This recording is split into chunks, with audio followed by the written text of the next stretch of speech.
Good morning and welcome to the November 9th, 2023 meeting of the Maricopa County Board of Adjustment. Rosalie, would you go ahead and do a roll call? Chairman Loper. Present. Vice Chairperson. Member Ward. Present. Member Cardin. Present. Member Clapp. We can't hear you.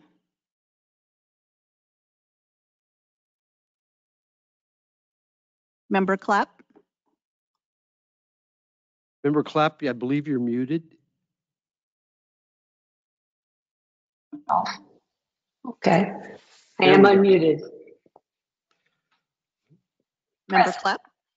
Present. Thank you. Chairman, we have a quorum. Thank you, everyone. Move on to the announcements. One, this meeting has been noticed in accordance with the open meeting laws of ARS 38-431. Agendas are available within 24 hours of each meeting. Development Office and are also available on the Planning Development website 1 week prior to the hearing at maricopa.gov/planning. With respect to the hearing process, cases will be considered in the order they appear on the agenda unless otherwise agreed to by the board.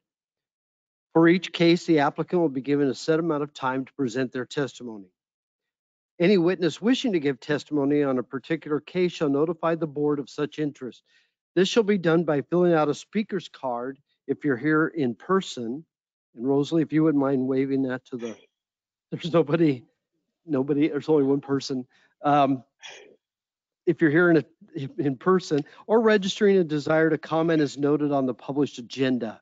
Also, at the appropriate time for each case, the chair will ask those attending in person and online who wish to speak to a case to raise their hand by clicking on the icon on the webinar screen.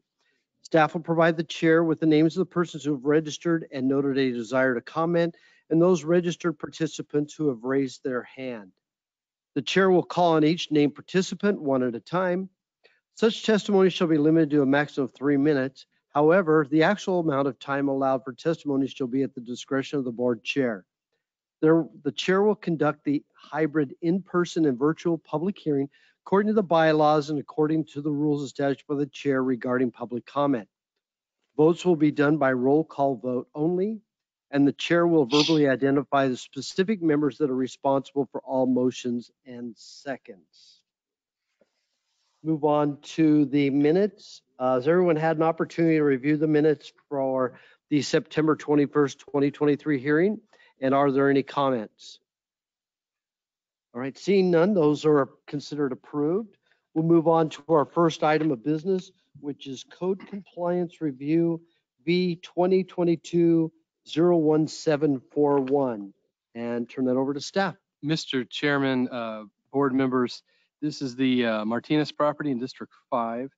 I do not believe the respondent slash appellant is attending either online or in person. And I'm prepared to give a presentation, or if you wish to continue this item next month, I'm fine with that. I'm kind of looking at Wayne shaking his head no. I know that for variances we have in our bylaws, if they aren't here, they're automatically continued. Wayne, does that hold true as well for violation cases? It does not, Mr. Chairman. This is an appeal, and appeals often don't involve any oral argument at all. If the appellant chooses not to attend, your job really is to review the record to determine if there were procedural error. The appellant normally would point out where they think that is, but it's the board's decision. So you can proceed if you wish, or if you want to carry it, you can. All right, thank you very much, Mr. Peck. I'm kind of the mind, well, let me turn it over. Is there anyone here to speak, or do we have anyone online? All right, seeing none, I'll turn this over to the board for discussion. Either do we want to move forward with having staff present, or should we give the appellant another opportunity to come forward? Member Ward. Thank you, Chairman Loper. In reviewing everything, it looks like the Mr. Martinez has pretty much ignored everything we've asked of him. And so I wonder if we move it forward, what are we accomplishing except for $45 a day more in fines that apparently will not be paid? Okay. Anything else, Member Ward? No, thank you. That's it. Thank Missing you. that bumper sticker. Member Cardin. Chairman Loper, thank you. I agree with Member Ward, and also, but I would say it would be just helpful if we allow staff to, Mr. Gerard, to share the information, and then I would recommend that we move forward on making a decision. All right, with that stated, then, Darren, I believe that it'd be only right to hear what your presentation. Mr. Chairman, board members, B 2022-01741 is code enforcement review for the Roderick Martinez property in District 5. This is in the Rural 43 zoning district at 4735 West Elliott Road in Levine. This case was opened August 23rd last year due to citizen complaints of grading and paving without permits. This covers multiple parcels. On August 31st of last year, the violation was verified by site inspection with photographic evidence. A notice in order to comply was mailed to the respondent on September 2nd, 2022, ordering him to obtain the necessary permits for the grading and paving that has occurred. Permits B 2022-15925 and B 2022-16875 were submitted respectively in November and December of last year. These are for the two parcels involved. On July 6, 2023, Code Enforcement Officer Donna Guerin inspected the property. They remained out of compliance in that the permits had not been approved, issued, nor completed with safety inspections. It was scheduled for September 5th, 2023 administrative hearing, and summons was mailed.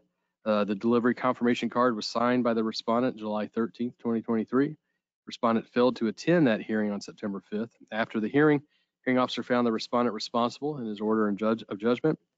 He imposed a noncompliance fine and daily noncompliance fines to accrue until the respondent completes the necessary permits. Respondent has since paid the initial noncompliance fine. No further amount has been paid. Daily fines will continue to accrue until the permits are completed, bringing the property into compliance. The two associated permits have since been issued as of October 6, 2023, but to date, there have been no construction safety inspections. The applicant applied on September 25th for code enforcement review by the board with oral arguments. He did not state any basis for the appeal. The hearing officer made a finding of fact and reached his conclusion pursuant to section 1502 of the ordinance. Pursuant to ordinance article 1504.3.2, the board may either affirm the hearing officer's order or remand it back due to a finding of procedural error. Staff reviewed the matter, can find no procedural error. Staff recommends the board affirm their hearing officer's order. I would note that if you determine to continue this till next month, we will mail the staff report packet and email it with read receipts so we can ensure that they have been notified of today's date.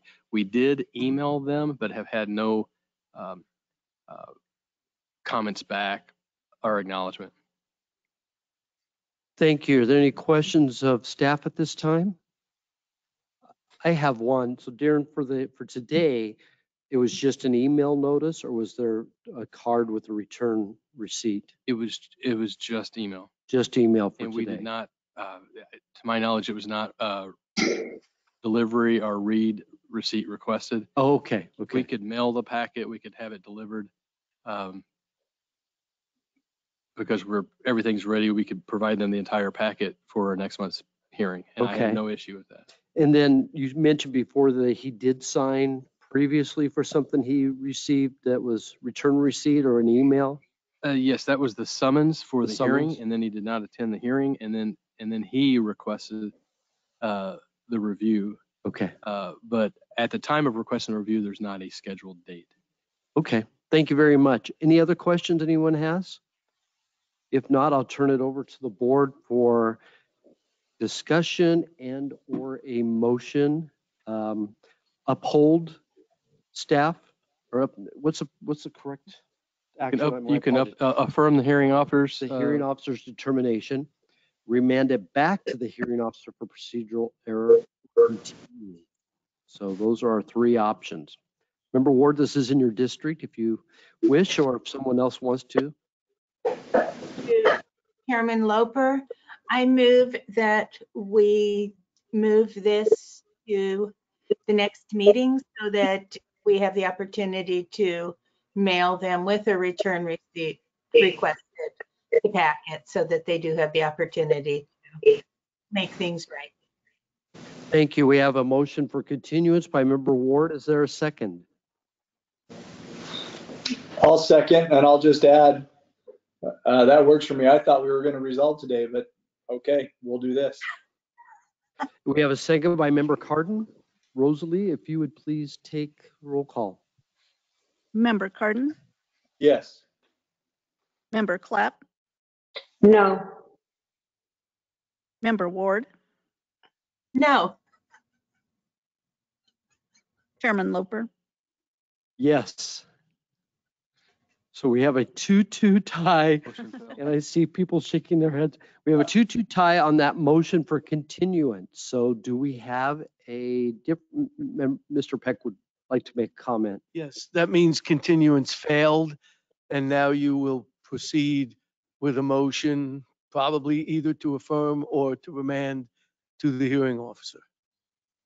Everybody catch that? All right. Can I ask a question before you? Yes, sir. The statute is silent as to the notice when someone appeals, and so is our ordinance. If it's the wish of the board that on these kinds of matters that notice be provided by certified mail with return receipt requested, you certainly have the power to instruct staff that that's how you would like it done in the future. I would like to point out, though, that for someone who's placed in violation and has a hearing, it's not unusual that they don't show up and ignore whatever notice is sent. And if I could just clarify, because a question was raised in my mind by Member Ward's first statement, so you understand the way it works. Staff is the prosecutor, if you will, on a code violation. The decision is made by the hearing officer, who is an employee of the county but is independent of planning and development. So this is not an appeal of anything that staff has done. It's an appeal of the decision of the hearing officer. Whether there's an appeal or not, once that judgment and order of the hearing officer is entered, there's nothing more that the department can do. What the department does is, once they know for sure the violation has been found, we will record a notice against the property that says the property has been found to be in violation. It's not a lien, it's just a notice. The purpose for that mainly is in case someone wants to buy the property that they know it's in violation. That's very often how we get these violations resolved. In this case, I don't believe we record against the property until this board decides if they're going to affirm or not. If the situation is egregious, there is a statutory procedure that allows us to seek an injunction or an order of abatement, but that has to come from the Board of Supervisors, and that's rather rare because it really has to be something that's egregious. I just took this as the opportunity to explain that, because while you are involved to an extent in the code enforcement process, I'm not sure all the members know exactly how it worked. No, I appreciate that. Thank you very much. Anybody have any questions of the county attorney? Member Ward? I thank you very much. I do have, so we normally would send out an email without a return receipt requested, but we already sent him something that he's in violation. So if we determine to affirm the hearing officer's order of judgment, he would then get something, notice that he is in violation via registered mail, correct? Okay, understand, he's already been found to be in violation. He is aware he is in violation because he filed the appeal. And I think, Darren, you said he paid the noncompliance fee? Yes. Yes, so he's fully aware. I believe what goes out is a letter. Isn't that right, Darren? That the board has affirmed the decision.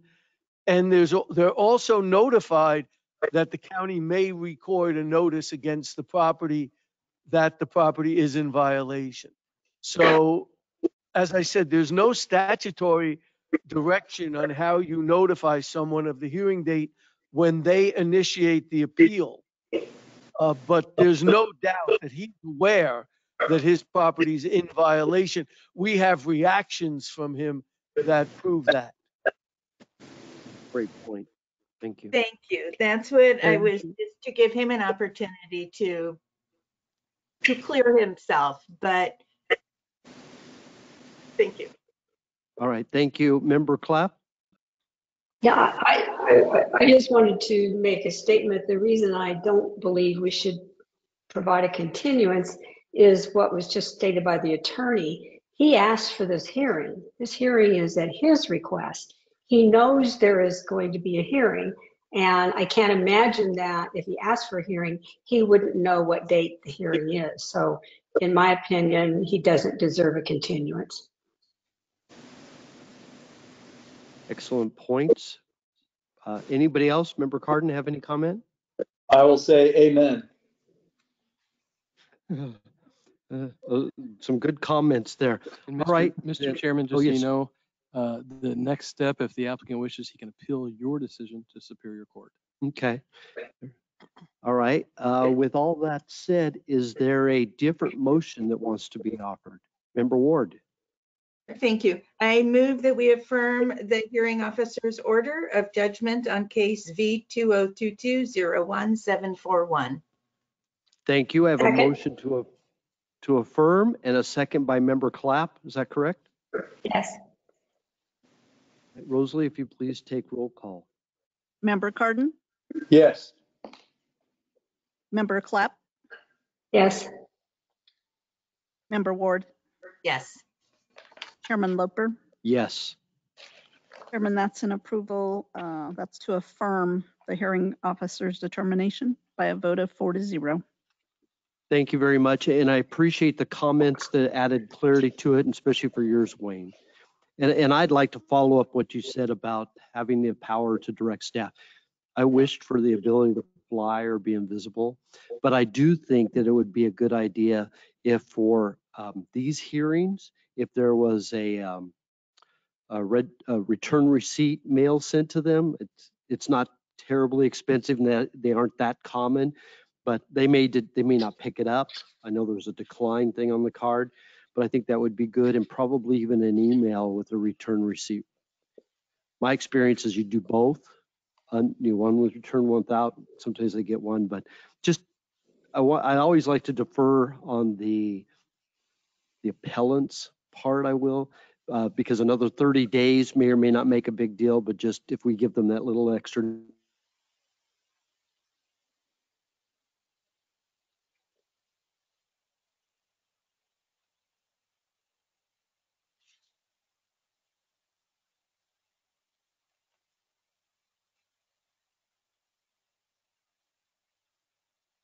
Nobody's commenting, so I guess we'll go with that for now. So, okay, we'll move on to the next item on the agenda. I'm sorry, V2023. Sorry, what was that? I didn't realize that we were waiting for a comment, but I agree with you. Okay, fantastic. Thank you. Thank you. Chairman All right, we'll Loper, move on to the next item. Member Cardin? sorry, just to add to that, it went, at least on my end, it went silent for a little while. So I think that's why we were a little confused on the video end. Yes. Oh, okay. I was just saying that I thought it better to err. It went silent again. It does not like your statement, but I think I agree with it. Receipt or whatever, or the notice for these hearings going forward. Chairman Loper, sorry, it went silent again right at the key point, but I think we caught the gist. and I'm 99% sure I 100% agree with you. Yeah, it's better than what I get most days. So thank you. All right, we'll go forward with that. Going to move on to the next item on the agenda, V 2023.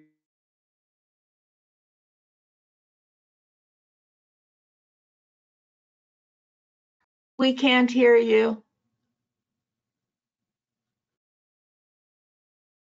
Your mic is not working.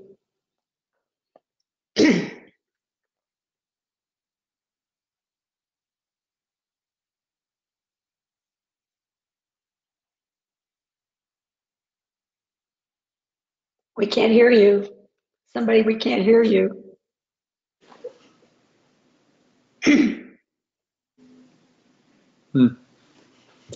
I'll text Chairman Loper. Uh-oh, okay. It's usually my internet problem. It's almost kind of nice when it's somebody else. Oh, yeah. Member Cardin saying that it's going silent. Yes. Yes. He's Right not now we hearing- can hear you. Okay. Okay. I will, I'll speak loud and quickly. The violation was verified by site inspection January 30th, 2023 with photographic evidence. A notice in order to comply was sent to the respondent January 30th, ordering him to come to compliance by either ceasing and desisting operations or obtaining the necessary entitlements by March 6th, 2023. Compliance inspection was conducted again on May 15th, 2023 by a newly assigned officer, as the previous officer was no longer in employment with the county. The site remained out of compliance. However, the second officer drafted a revised NOTC that gave the respondent until January 28, 2023 to ensure proper notice. The compliance, he conducted a compliance inspection on June 29th, after the day after the deadline in his NOTC, and he found the site remained non-compliant. Case was scheduled for September 5th, 2023 administrative hearing before a hearing officer. A summons was mailed to the respondent on June 30th and was posted on site July 28th. The respondent failed to attend the hearing. The administrative hearing on September 5th, again, the respondent failed to appear. The hearing officer found the respondent responsible in a judgment issued after that hearing. Responsible for the verified violation of land use without proper zoning entitlement and or parking of and storage of non-accessory vehicles greater than 10,000 pounds. Hearing officer imposed a non-compliance fine and daily non-compliance fines to accrue until compliance is verified. No fine amount has been paid to date. The property remains non-compliant. On September 21st, the respondent appealed for code enforcement review with oral arguments, but again stated no basis for the appeal. Staff notes that the hearing officer made a finding of fact, reached his conclusion in his order pursuant to section 1502 of the ordinance and pursuant to article 1504.3.2 of the ordinance. The board may either affirm the hearing officer's order or remand it back to the hearing officer due to a finding of procedural error. Staff has reviewed this matter, sees no procedural error, and recommends that you affirm the hearing officer's order of judgment. Thank you, Darren. Are there any questions of Darren at this point?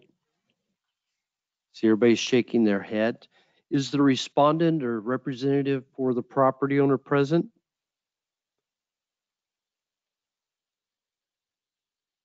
Do we have anyone online, David? There's no one online wishing to speak. Thank you. Then I will turn this back to the board for discussion and or a motion. This is in District 4, which I represent. And if no one else wants to make a motion, I will, but I'd appreciate if someone else did. Member Cardin. I move that we affirm the hearing officer's order of judgment. We have a motion to affirm by Member Cardin. Is there a second? Second. We have a second by Member Ward. Rosalie, if you please do roll call. Member Cardin, Yes. Member Clapp, Yes. Member Ward, Yes. Chairman Loper. Yes. Chairman, that's to affirm the hearing officer's determination by a vote of 4-0.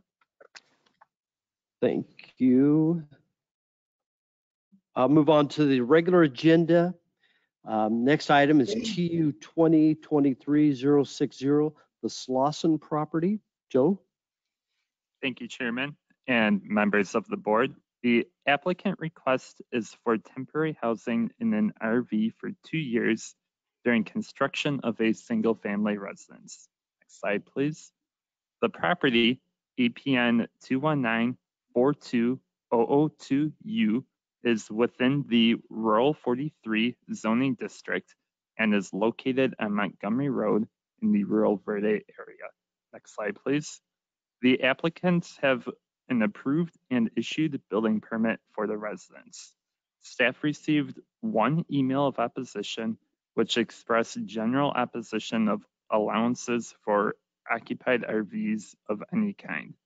Staff has found that the request meets the MCZO requirements for temporary housing and recommends approval of TU 2023-060 along with recommended conditions A through G.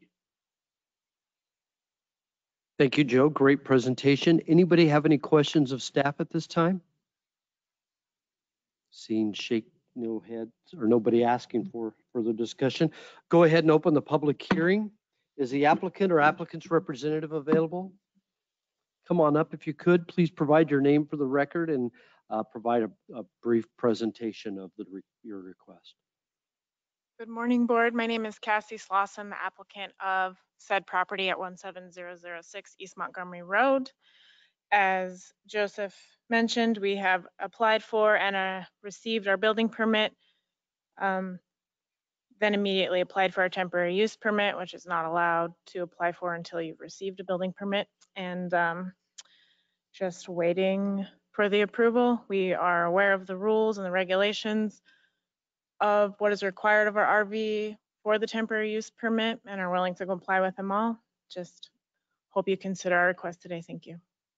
Thank you. Any questions of the applicant? All right, just hold tight. We may have some. I don't have any speaker request cards and doesn't look like there's anybody in the audience who wishes to speak on this.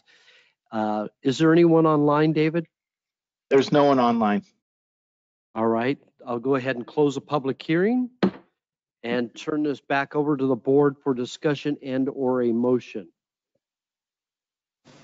District 2, which we don't have the representative today, or member Clapp, my apologies. Go ahead.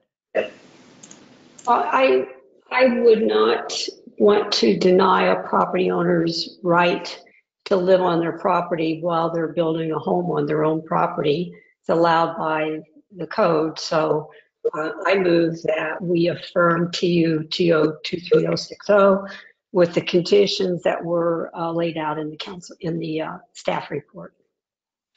Thank you. We have a motion for approval by member Clapp. Is there a second?